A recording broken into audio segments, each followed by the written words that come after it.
Welcome to the VIP section. J baby,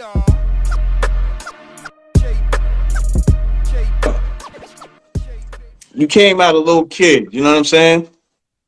I mean, His old those little kids all going at his neck hard though. I would too if I was their age. He was older, so he played with the Gauchos. Facts. You know what I'm saying? So it was an easy transition to go right to the Chos. They had a lot of white players, you know what I'm saying? 100%. And yo, and to be honest with you, you had to be really disciplined and know. Like I said, then after that, when I was like, yeah, basketball is cool and stuff, and then like I said, after that, Mace took me to 55th Street, and I was sitting in the. Man, shout out to Dollar, man. One of your dreams, man. Yo, them shit's mean. I seen that. You had something similar to that on the other day. I was like, yo, That's going on that night. what is that? Like what kind of material is that? That's a fact. Rasul, man. Shout out to all the chicks from Mount Vernon. Yes, thank you for coming back for part 2, man. I gotta tell you. Editing your fucking classic interview all day today, bro. It's great. It's It crazy. really touched me. It touched me, bro. It touched me. It's crazy. Crazy. Appreciate that. It's crazy, man. It's crazy. Like your whole story, everything. Like we had to come back for part 2, right, Tom? Well, I was in. It ain't enough time. That's what I'm saying. We could do 4. We could do 4 of them, but we just keeping it simple right now. We just keeping it simple. That's what I'm saying. We got a whole movie. We got a whole trailer. You know what I mean? Okay. So, Tone, what we're gonna do from here right now, we're gonna catch everybody up to date from where we left off from yesterday. Okay, so we went from him not wanting to play basketball or play basketball. He was a baseball and a football player. Correct, right? Okay. You got it. So from there, he went on to play with Mr. Thompson in a tournament where they was like, who is this 8-year-old kid catching dunks? Danier. Yeah, named Danier. So when I was editing it, I was on the floor, son. I was on the floor with that shit. Okay, so now.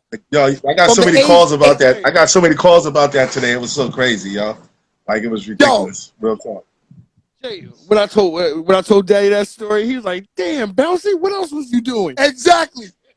Yeah, So that's from crazy. 8 to 10, he was Danier, killing in Harlem, killing in them streets. So then we just catching everybody up. He moved on. Started using his middle name, Rasul. Started using the middle name Rasul. Then he moved on to up to the Davis High School, middle school. Correct, right? Davis, yeah, for sure. Where you went on to, I guess, play JV in 8th grade from there, right? 8th grade, yes. Okay. 8th grade, the 8th freshman, 7th, 8th, 7th grade, 8th. Shout out to PM in the building. That's real family right there. Yeah, it's lit. It's lit in here. This is part 2. So then, Tone. Yes, Okay, so then once from there, the craziest part of the night, Tone, where we have to continue from, was when he fucking said Pat Riley took him in the office and sat him down and talked to him with the Miami Heat. Let's start from there. Wow. Well, let's refresh it though, right? How that process worked. Shane, what up, Shane? My brother. Facts. For the process of leaving college, right? Transition into the NBA. So we talked about how, you know, I had those two incidents, right? Mm-hmm. The two what up, Thero? The 2 incidents that happened.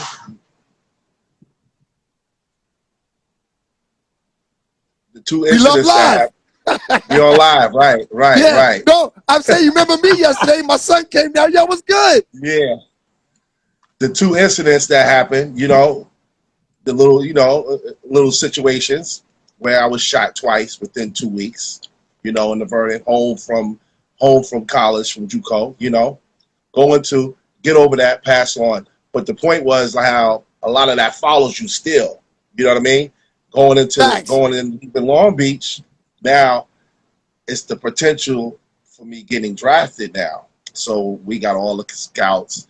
We got all the scouts at the games. We going through all this stuff, you know. I go to pre-draft camp, put in work.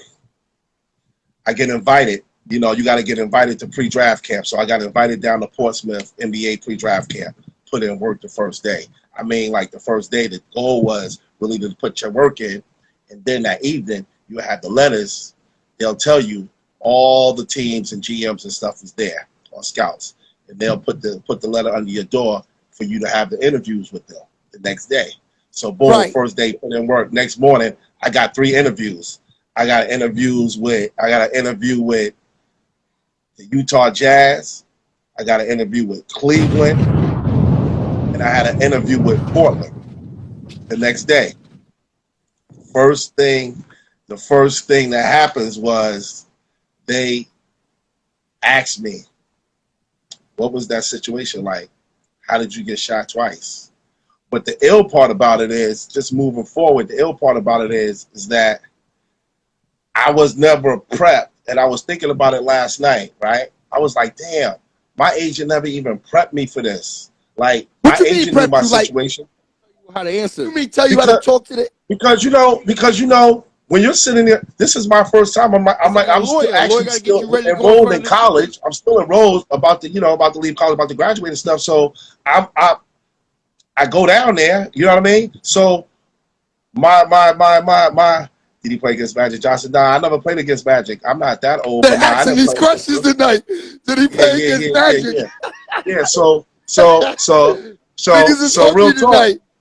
Yeah, so I do it right, and I wasn't never prepped. My agent didn't say, "Yo, listen, You know, these are the questions that Rasul, you're going to be asked." So we can get, what year are we talking about? Just so everybody know exactly on the We map. talking about 96, 97. 96. Okay. Yeah, so we talking about when I'm leaving Long Beach. So and this is after the basketball season. So this is after Pac got killed. So this is right after Pac got This killed. that before whole bad boy. It's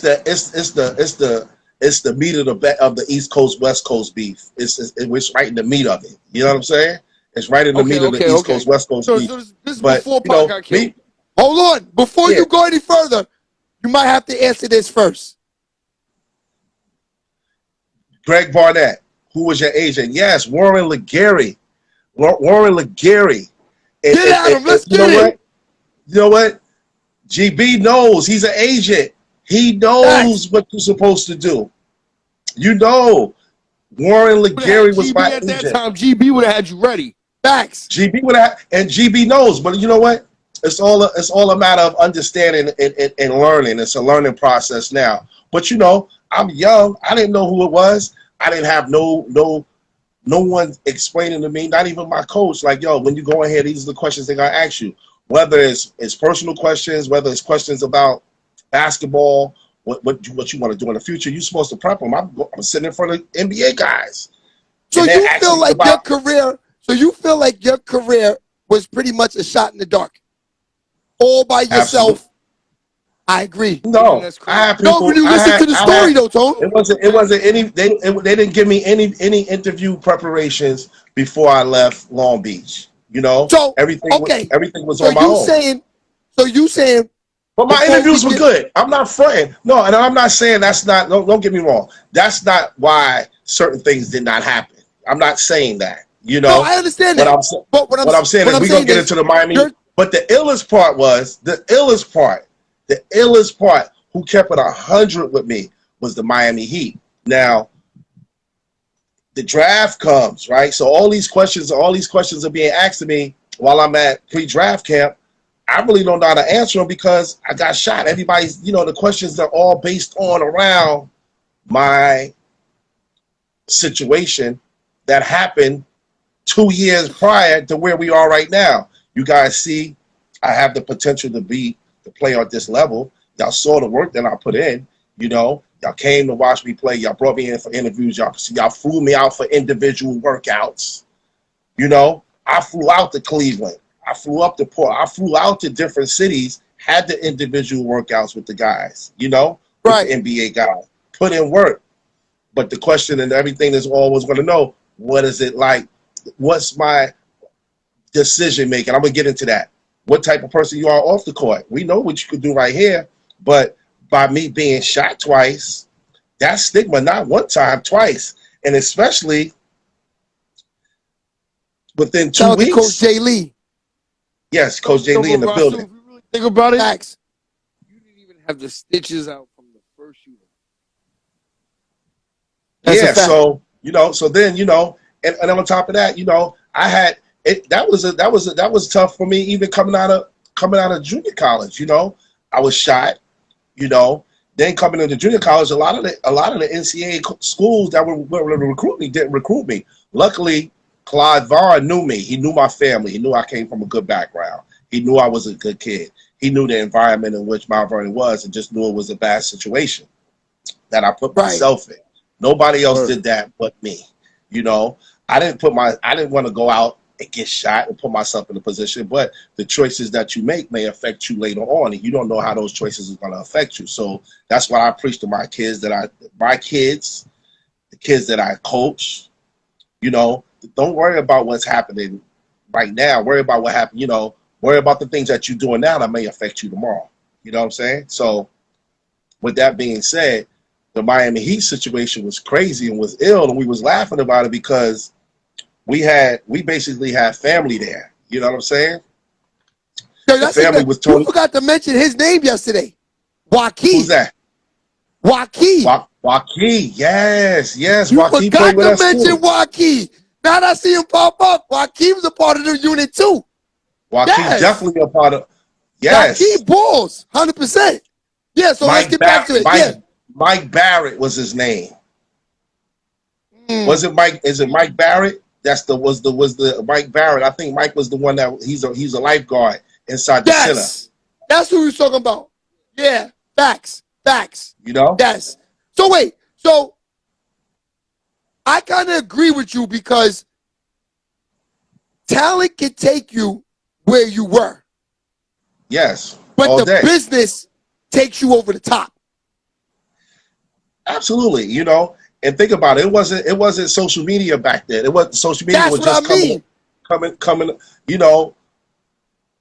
The internet wasn't popping the way it is right now. We didn't have these different things. Everything was word by mouth or what you may have read in the paper. And a lot of stuff was misconstrued that was in the newspaper, And obviously, definitely, I think I sent you that. That article was in the newspaper. When I came to Long Beach State, they put an article out on the LA Times. The LA Times had an article about me. If you Google it, you check my name in LA Times, Rasul Salahuddin, you'll see the article. Shot 2 times, came into Long Beach. But the story, the headline sounds, they brought some kid that got shot twice. But when you have to read the story, it's a great story. Talks about the transition and how I came to Long Beach, how I was successful, going to school, doing all the positive and the right things. And that's what I was about anyway. I wasn't no bad kid. Everyone knew me. The people knew me, but the people that don't know me, they're going to make phone calls. They want to see it. They're going to question me. So, boom. Anyway, I go down to Miami. Draft comes. I don't get drafted. I got a call right before the draft. Miami Heat called me and said, yeah, OGB. You remember that? Exactly. GB in the building. My teammate at Long Beach. I get a call. Tony Ferrantino was the assistant coach with the Miami Heat. Shout out to Tony Ferrantino. He's a Mount Vernon guy. All right. Said, listen, man, I don't know if you're gonna be available on our board. We don't have any first round picks. We don't have any picks. We traded all our stuff away. We don't have no picks in this draft. But if you don't get drafted, we want you to come down tomorrow to free agent camp. But on our board and what we see, you may get picked. We see Portland players are picking you. I'm like, yeah. I had an interview. We had a great interview with them, whatever, so forth. I don't get drafted. Get the phone call. I wasn't sad. I wasn't upset because I knew I had something in the pipeline, which was Miami, and I knew it was family there. I go down to Miami the next day. Crack it. Coconut Grove. Stayed at the Mayfair Hotel. When I say popping, but my mind state was go down here and put this work in. But the amenities, in Miami, and I had never. Have I been? I had never been to Miami at the time. I had never been to Miami. Right. So I'm coming down there. I'm going down to Miami, staying at the Mayfair Hotel in Coconut Grove. Never forget. Never forget it. Never forget it. Laid it out. Miami first class. I go in there, I put in work. I was there the whole time, right? The trainer comes up to me and says, yo, Coach Ferrantino needs to see you upstairs. I mean, Coach Riley, Pat Riley needs to see you upstairs. And you know, at all the practices all day, two a days. Tough, 2-a-day practice. So you saying that y'all practicing on the beach? Now we practicing at the Miami Heat's facility in Coconut, right outside Coconut Grove, right? We go down there, go upstairs to his office. It's Pat Riley, Tony Ferrantino, Stan Van Gundy, and Randy Funn. Don't give him a bomb for just even being in a situation like that. You know what I'm saying? Crazy. Just to even being there. Gotta give it to you. You was there. From now on, you was there, son. From now on forward. Facts. Just to be there, though. To be in that position. There, my dude. Facts. Yeah. The fact was that's crazy. So I go in there, right? Sit down. Pat Riley said, I'm seeing Pat Riley now. I'm like kind of like, you know, starstruck. This is Pat Riley. You know what I mean? Facts. That's what I'm saying. He didn't talk to anybody. He wasn't running the practices. He didn't do any of that. You know what I'm saying? Pat Riley was sitting there, hair slicked back, arms crossed, every practice, just watching the practices, watching us work out. Everything we did. Didn't say a word. So then when I get the message that he want to see me, I'm like, oh shit, like, damn, I was on time. Like, I made the van. Like, what happened? Like, what's the word? Bro, go upstairs, go sit down. I'm like, damn, Pat Riley, he said, hey, how you doing? Come on in, have a seat. Pat Riley sits at the head of the table. I'm sitting at the other end, right? First question Pat Riley said, he said, how you doing? How you like Miami? I said, oh, I love it. He said, how's the hotel? Everything is good. I said, everything is good. Everything is great. He said, yeah, what up, bro? What up, bro? He said, he said, you know, I wanted to bring you upstairs. He said, because I have a really important question to ask you. You know, he said, I'm just very curious, a question to ask you. How the hell did you get shot twice within 2 weeks?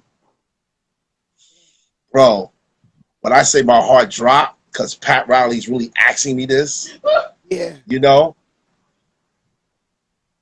I'm like, what the hell am I still dealing with this for?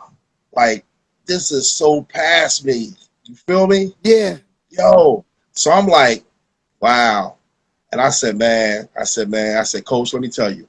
Now you got to understand, this is a month after I already went and had the interview. So now I know how to answer the questions a little bit more. Now I was already prepped in this situation. I got prepped. But now I'm like, you know, Coach, listen, man, I was just like totally in the wrong place at the wrong time, you know, and, you know, hitting them up, you know, trying to fast talk them.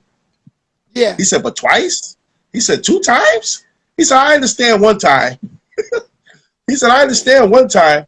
He said, but 2 times? So the guys around the tables, the coaches and stuff, start laughing. So I was like, yeah. I said, man, that's something else. I said, you know, it was a total mistake.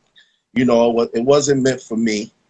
And like I said, you know, growing up in Mount Vernon, you know, things like this can happen. I said, it's just unfortunate that it happened. It was unfortunate that it happened to me, you know? Right. So he says it again. He said, but twice? I said, Coach, 2 times. He said, well, you know, obviously, you know, you came back. So he switched it up. Obviously, you came back and, you know, you had a good college career. You was able to still walk. Thank God you had your life.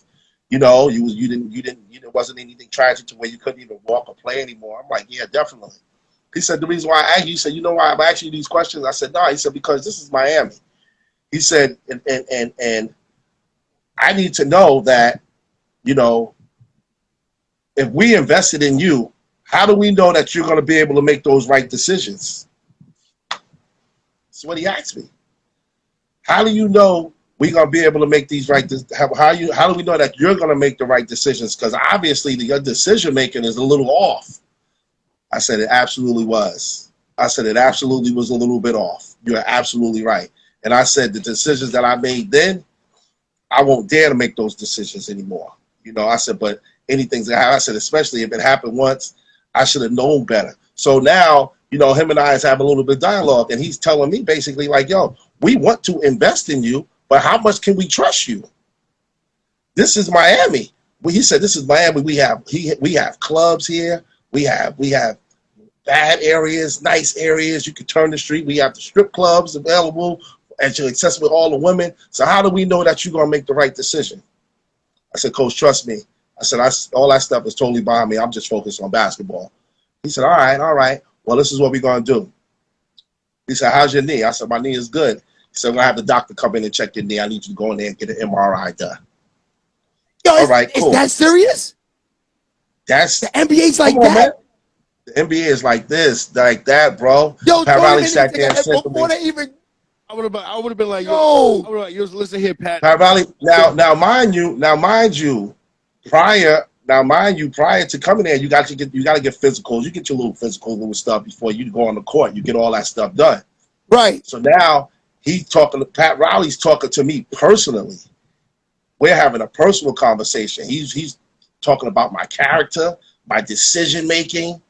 You know what I mean? It's $1 billion business. You know what I mean? So right. The things that you do, we want to make sure that we're going to invest money in you. We got to make sure that you're right. You got to make sure your body's right, your teeth right.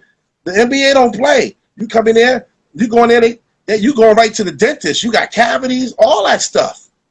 Facts. They don't play no. The NBA is not playing those games. You're not coming in there. You're not coming to our organization with any type of medical problems and medical issues. Especially me, I'm a guard. It's a million of people like me. You know what I mean? It ain't like I'm a 7'5", 7'6" guy that's athletic, that's a beast. I'm not Shaquille O'Neal. Those guys, that's a long-term investment. And Shaq was there at that time when you went? Nah. You had Hardaway there. I was looking at the roster. I was looking at you had Hardaway, Dan Marley, Lonzo Mourning. Yo, Tone, this nigga around Dan Marley, Tone. And Pinckney. Yeah, nah. So let me give you the young Bruce Bowen. Yo. Yeah. Gary Grant. Anderson. Yeah, so Brown. Yo, it was crazy. It was crazy. PJ Brown. It was crazy. So now, how was it? Yeah, finish that first. Jamal Mashburn. So you had a nigga from the town out there. Yo, it was crazy, bro. It was crazy. Okay, but go back to let's get back to Pat Riley. Get back to Pat Riley. Says, all right. So Pat says, yo, all right, picked up the phone. Trainer came in, so I need you to take him across. I need you to check his knee out. Right there, right across the hall. And had me there, checked my knee out, did the MRI on my knee right then and there, inside at the facility. This was back then. It wasn't planned. Was the knee injury? So what happened was I got shot in my hip. I got shot in my hip and I got shot in my knee. And in my knee, you know, so that was very skeptical. Like, I'm an athlete, I'm a basketball player, you get shot in your knee out of all places. Yeah, that's what I was gonna say. So realistically, it's a prick move from Pat in Miami. But realistically, if you put yourself in the shoes, now ask yourself, if you're creating a mob player and you on 2K, I would do the same thing. I would do the same thing. You gotta do that. That's what I'm saying. It's an 100%. Investment. It's an investment, Shay. So you gotta invest. This is an investment. You bringing somebody in, you're not playing 25 games. You know what I mean? You playing 63 games. So what happened with the MRI? MRI came back that I had a little bit of partially torn scar tissue and so on and so forth. You know what I mean? And I was a quarter inch away from my kneecap. So if the bullet looked like a quarter inch higher, I wouldn't have been able to play basketball no more. My shit would have had to get a whole kneecap, a whole new knee, basketball, all that shit would have been over. You know, but you know, God, you know what I mean? God is good. You know what I mean? And I was able to move on and continue to play. But it's been, you know what I mean? It was a lot. You know what I mean? It was a lot. So the point is, when you go through stuff, and I tell my son, tell people this all the time, yo, what you do in high school, what you do in college, and you have aspirations of going pro anywhere, doing even working in a job, the things that you say on social media, it's worse now. They're gonna look at that stuff. Facts. People are gonna look at that. They want to see what type of person you are. They want to look at your character. You know what I mean? They want to see what your family is like, how you hanging out, who's the guys that you hang out with, all of that. So Pat, what I say about it is, and why I respected him, Pat and him kept it so real. You know what I mean? Because he really wanted me. You know, Right. So doing background checks on the people you hang out with. Yeah, and that's what it's about. So me being shot, it goes from, if I would have went and played basketball, played football, I would have never got shot. You know what I mean? I would have never got shot. If I would have left early the week before, I wouldn't have got shot twice.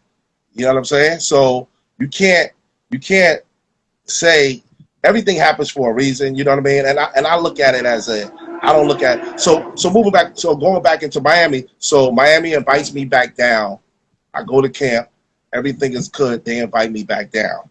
Now talking about my agent calls me and says, okay, cool. I'm young. I don't know. I just had a child. I just had my oldest son.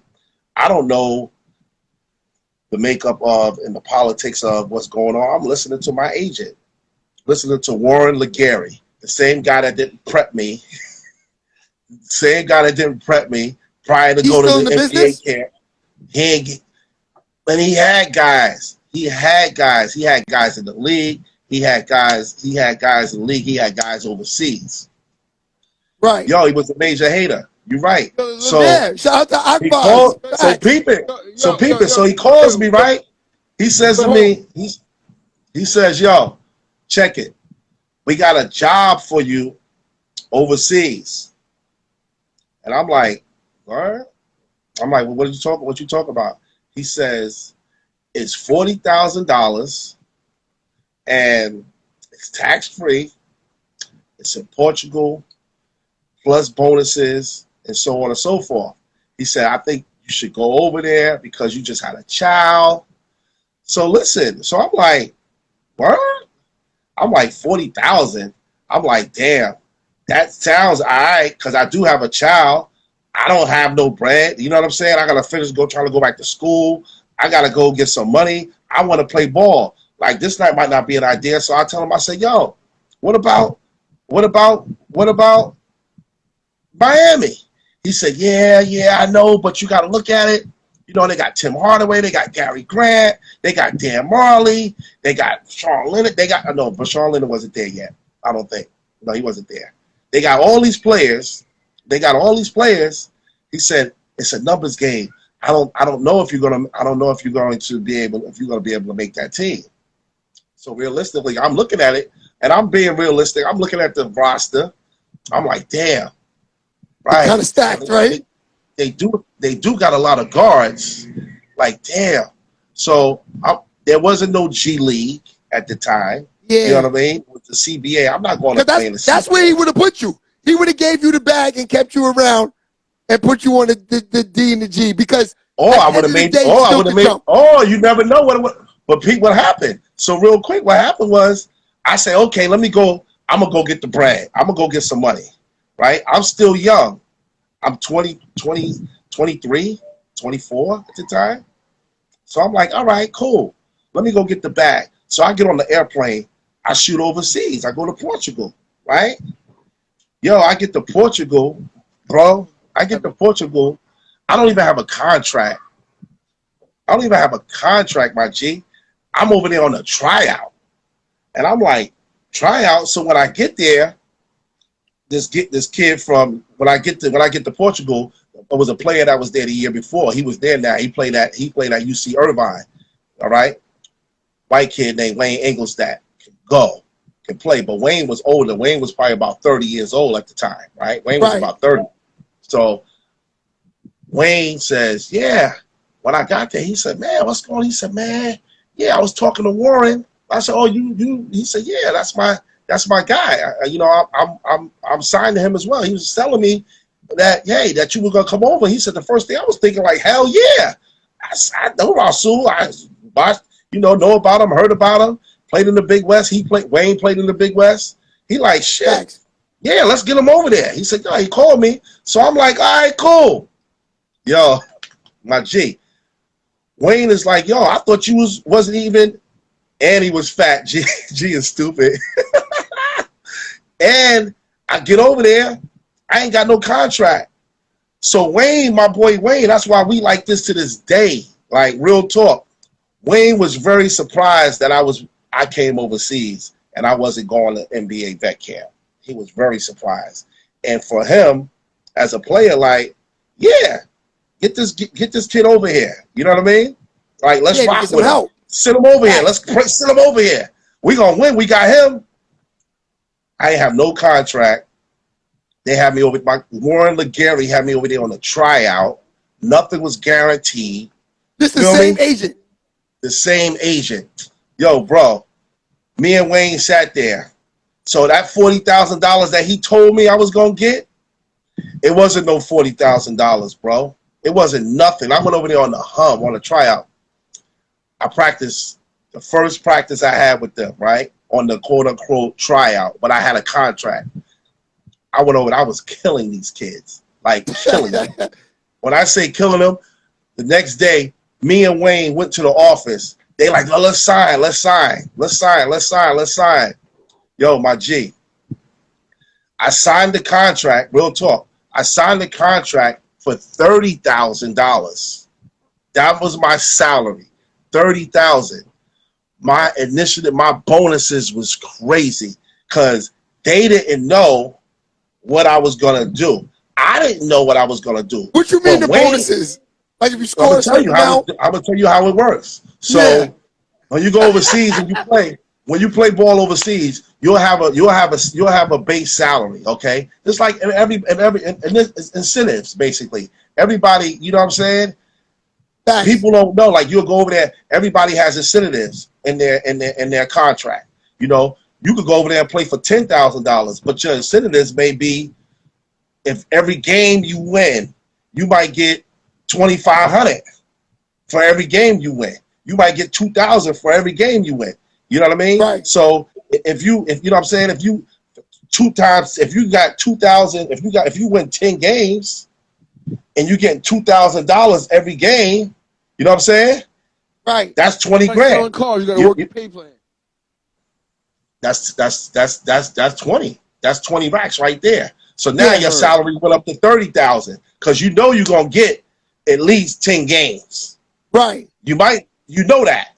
So okay, but they put that pressure on you. Okay, if you score 20 points, every game you score 20 points or more with a win, that's 1,000.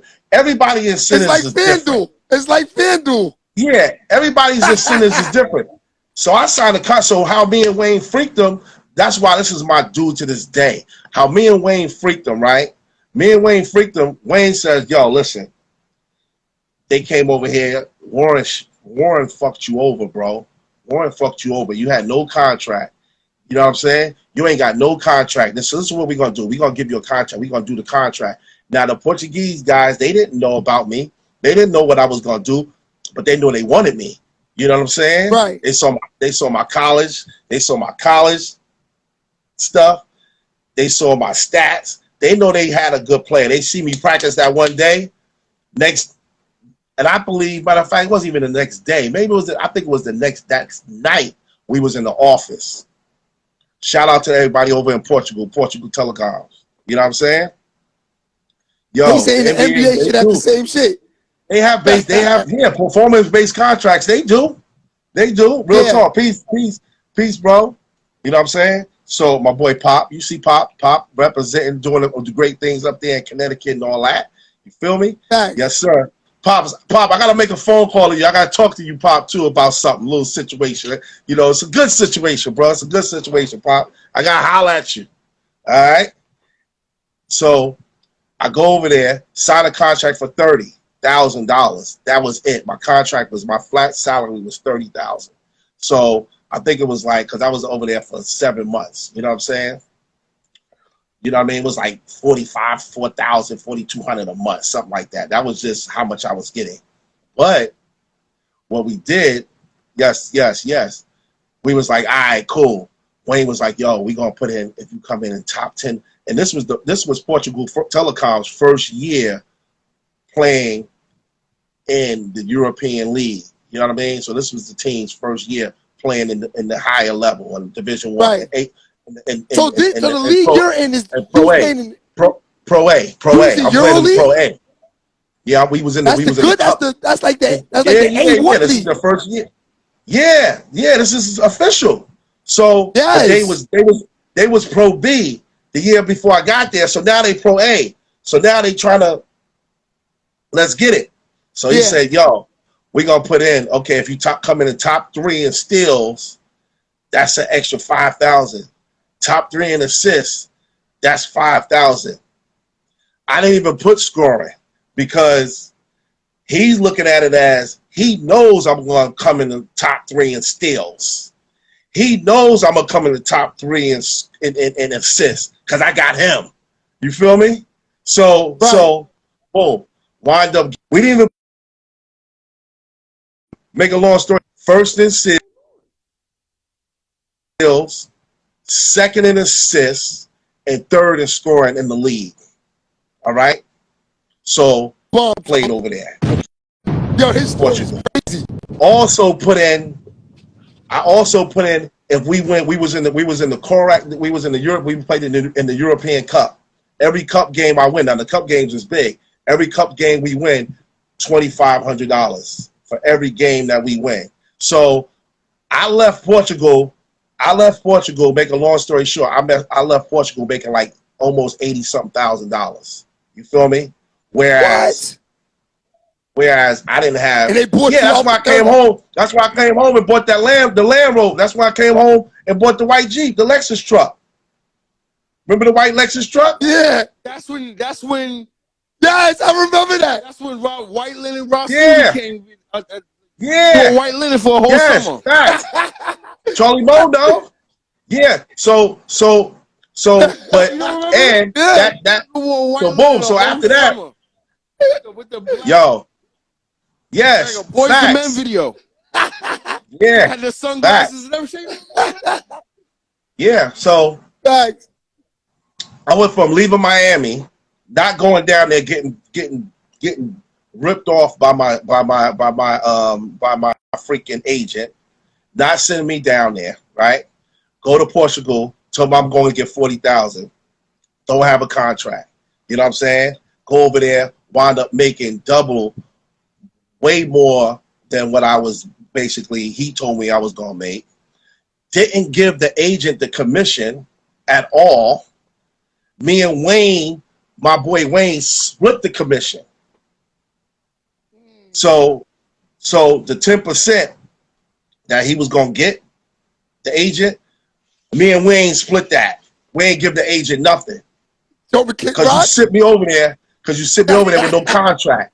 You feel me? Facts. You know what I'm saying? Yeah. So I went over there and made some bread. So you talking about a kid, you know what I'm saying? It wasn't $1 million contract, it wasn't NBA money, but I went over there, I had a son, I made some money, and it was good for me, and it was my first time being overseas, and I played exceptionally well, you know what I'm saying? And from there, I was able to propel that and go play, and right after I left there, I went to France, you know what I'm saying? Then from France, I went to Greece. Then I came back to Portugal, signed the first player in the Portuguese league to sign a $100,000 contract. You feel Crazy. me? Yeah. Plus bonuses. So, and I mean, that's when I had the Adidas contract. When I was in Portugal playing, you got the pictures. I saw the you pictures. Saw the all Adidas. You saw the poster. You know what I mean? I had posters up. So how was you able to get they was doing that at that time? Like, how was you able to get the Adidas? They was doing that because over there playing in Europe, it's like playing here in the States. You're playing professional ball, but you're just playing professional for that country. Like when they come to America in these countries. Oh, it was great. It was crazy. I can't even get into that. Like, I don't even want to get into that. Was it like the same playing in America? Like the fans. The fans are crazier over there. Like here, you see, I got so many. They throwing coins at you. They spitting What? on you. They throwing Crazy. coins. They throwing bottles. Like they have where you sit on the bench. They got hoods over the bench to where the fans behind you can't throw stuff down on you. Anything coming from you is coming from straight away. So that's like when you see a lot of the soccer teams play and they going on the side, you see everybody stand in front of the guys that's sitting down so to protect them from any objects coming at them. And they got the thing over your head. You know what I'm saying? The bench, they got the fiberglass that come over. Facts. You know what I'm saying? So because the people they be wilding over there, bro. Wilding. Yeah. They do the whistling in the crowd, right? They got the whistles and the Portuguese is just because you talking about Benfica, you talking about Portugal is a soccer town, but I turned the soccer town into a basketball town because I went over there and tore the country up, bro. You feel me? That's when I went over there, had the billboards up, had the billboards. You know what I'm saying? What? I had the posters. I had the billboards. You feel me? I had the Adidas contract. Yeah. I was the first player, bro. That was in. They had the Bola, which is the ball magazine called Bola, and they had the Mondial magazines. You feel me? Those are two soccer magazines. Those are the soccer magazines for the country. That's what you said earlier, right? Who was on it and who was in it? It was. I ain't gonna lie. He was on the cover and all that, Tone. Name was on the cover and everything. Yo, that's my whole thing. So, okay, so now you overseas. Go to Portugal, then you say you go to France and Greece. How was it transitioning from going from Portugal to France, then to Greece? How was Let me that? tell you how I fired Warren Legary first, because I'm gonna give you this story. I'm gonna give you this real quick. This is gonna be real quick. So boom, so the season's over, right? My season is over. A great season. I got some bread. Now that's when Tim Hardaway got hurt. That's right. So I'm watching the games now. The NBA season is so we're talking about. I'm like in April, May. I'm about to be finished overseas. You know what I'm saying? Now the NBA. I'm looking at the Miami Heat. You got everybody's hurt. All the guards is hurt. They got Gary Grant and Dan Marley and them running the point. I'm like, oh shit. Let me pick the phone up. I calls from overseas. I call because I was calling everybody. My phone bill was ridiculous, but I played for the phone company. I played for Portugal Telecom. That's like playing for Verizon. That's like playing for Verizon. I played for so I ain't had no phone bill. Everybody used to come over to my house. The foreign players used to come to my house and call in on people in Angola and all that. You know what I'm saying? So I ain't had no phone bill. You know what I mean? My phone, unlimited phone bill. So anyway, yo, I called him, bro, and spoke to Ferrantino. Ferrantino says to me, yo, he said, Rasul, he said, yeah, everything's good. I see you doing well over there. I said, yeah, coach, what's going on? I'm gonna reach out. I'm trying to figure out, like, I'm trying to see what's up. Y'all looking for players. Y'all about to sign some players. Feel me? Yeah. Tony Ferrantino said, Rasul, no disrespect. You turned down an offer to come back to veterans camp to go play overseas. Pat Riley's gonna never invite you back here. Wait. I said, what? What was the veterans camp? That was your agent. Bro, what's wrong with this nigga, B? So my agent had a player. He had a European player, right? He had a player that was from Italy. I forgot the kid's name. Matter of fact, no. He had a player, That's foul to him. And the dude was signed to him. And he had that kid trying to push that kid to get in the league. Trying to push that kid. And he turned and he's telling me that, no, you got more time, basically. Nah, you can come back. I had time. This kid was like, he was older than me and what have you. And he was pushing for that kid because Ferrantino told me. I said, Coach, nah. He told me this, that. He was like, nah, I feel you. But Riley's he said, we wanted you. We wanted you back. We wanted you here. We wanted you. They kept me an extra day. When camp was over, when I first initially went down, they kept me an extra day, bro, and had me work out. That's crazy. Me and James Scott. Remember James Scott?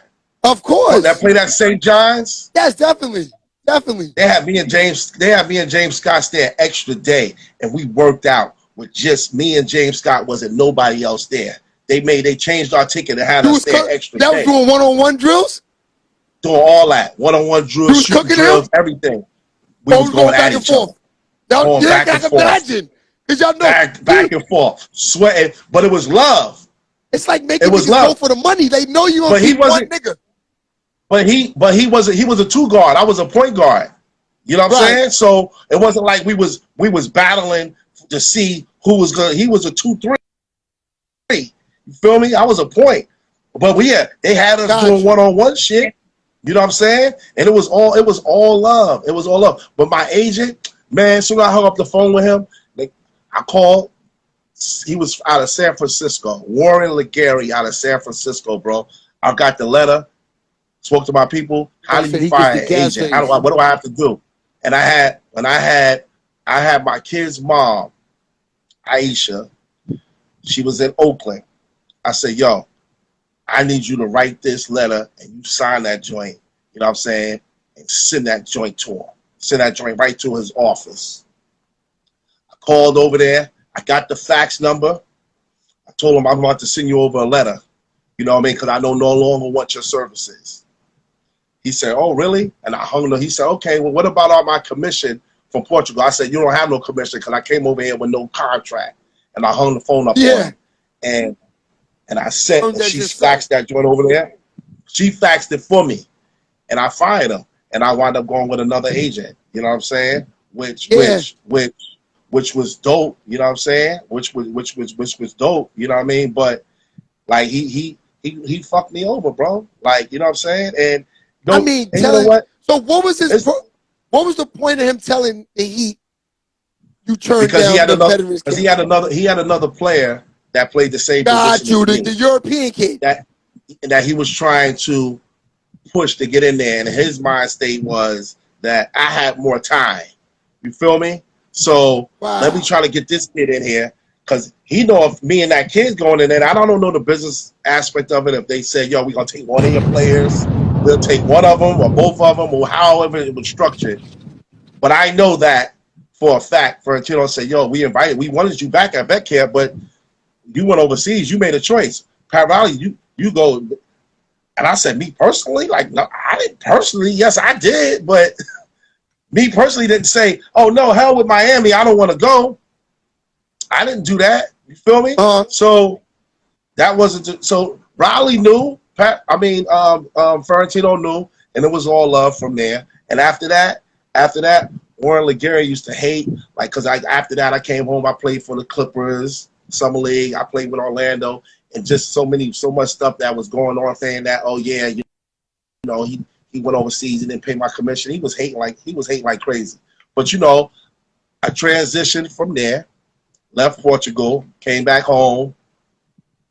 Obviously, I got a buzz in Europe now. You know what I'm saying? Because I played well. And how many years you did in Europe? I did 11. I was told that. I was told that you did a long time overseas. Yeah, I played 11 years. That's money. Yeah, I played 11 years. I made some money, and I spent a bro, lot of money. 11 years overseas. Yeah, I was good. Like, you know what I'm saying? You still was able to do what you. Like, I went to school. Time, I knew every summer Jay-Z was going. And I graduated college, so that's 100%. I was in that's the key. Yeah. Yo, Rasul, all I knew is every summer at that time, Jay-Z was gonna drop a hot album, and you was coming home from overseas basketball with the white linen, killing the streets with a crazy foreign. Yeah. No, somebody asked if I played in France. I went over to France. I played for Tours. Yes, I did. I played for Tours. Actually, I went over there and I was so, like, after a while. So when I went to Portugal, right, I was so used to it and I loved it. You know what I mean? Because you got to remember, Portugal was only 6 hours from New York. It's like flying to LA. It was a 6-hour flight from New York. You know, so it was close. So I mean, you know, you had our people over there. You know what I'm saying? and it was dope. It was a great experience. So the next year, I have a new agent now. So the next year, I wind up going over to two things. I wind up going to. They gave me. He was like, "All right, listen, I got 2 jobs." He said, "I got 2 jobs for you." He said, "I got two jobs for you." You know what I'm saying? You can go to Israel. You can go to France. You know what I mean? So I wound up going to France, and I played in Tours. A team called Tours. Tours was like a 3-hour drive east of Paris.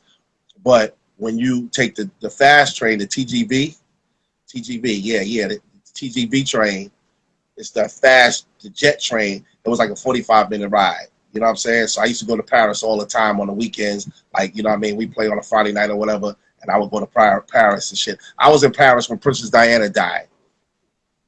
Wow. That's crazy. That's crazy. But that's what I'm saying. Like even in those years, in those times, like, you got to see the world, bro. And you know what I'm saying? And I look you got to see the world like this, bro. Coming from the bottom. I gotta say coming from the dirt because of the actual how you had to get there. Even getting to these countries, you know what I'm saying? It was a long road, bro. It's a long road. And I always say that at the end of the day, I'm happy, and I had a great career playing ball. You feel me? And I saw things that I would have never saw if I would have went to the NBA and I played in the league. I would have never been to Paris. I would have never probably been to Portugal. I would have never went to Cape Verde. I would have never went to China. I would have never went to Japan. I would have never been to Italy. I would have never been to Israel. Got some of the baddest bitches on earth. Yeah, facts. That's a fact. Okay, so Cape Verde. Yeah, facts. Now it's time to turn this in the world, hands down in the world. That's for Benita, right? Yeah. Cape Verde in the world, hands down. You know, hands down Cape Verde is in the world. In the world. That's a fact. In the world. In the world. So now that you've been to all these countries, making money, got the Land Rover, coming home New York City, white linen. No, the Lexus land. You gotta get that right, yeah, because at that time, I say Lexus it's a versus difference. Toyota, right? Yes. So you definitely had to get the Lexus. Okay. I had the Lexus. You heard what Biggie said? Lexus LX 4.5, bulletproof glass tints. 100%. No, I remember that. That's a fact. Because at that time, wasn't it white or cream or tan? It was white with the cream on the bottom. You know. Okay. Remember. Where I used to see you a lot was summertime in front of the chicken spot over by Suits. Because my father and I used to go and drop off, remember Chris and Bazim? Tall Chris that played with Mount Vernon. So he was playing with me. Chris Bazim, yeah. Yes. He lives in the plaza. Yes! Right by the chicken spot, you used to have it parked up in front, 2-5. And all that. Legends. That gave Mount Vernon his look. Yes. Okay. So now, this is what I had to go visit. Definitely need to go visit. Yeah. Go ahead. Facts. Yo, so this is why I had to do part 2. Because I really wanted to know about this. I heard and I knew all along about the overseas success, the Long Beach success. But what the platform really wants to know, Tone, can I get a little assistance here?